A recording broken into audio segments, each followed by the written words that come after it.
Hello everyone, our topic for today is about delusion. #boundaries. So brothers and sisters, mga dapat gawin.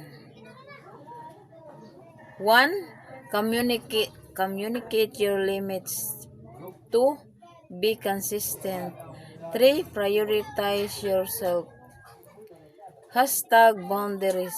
Delusion. Hello everyone. Our topic for today is about delusion. #faith. So brothers and sisters, delusion.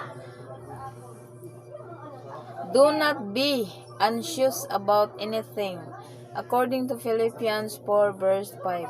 I can do all this through Him who gives me strength. According to Philippians 4 verse 9-13. For I know the plans I have for you. Jeremiah 29 verse 11.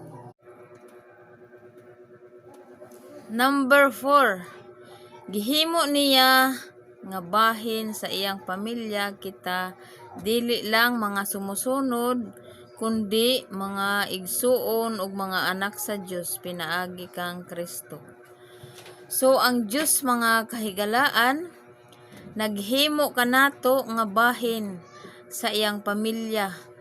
Wala kita giisip nga laing tawo.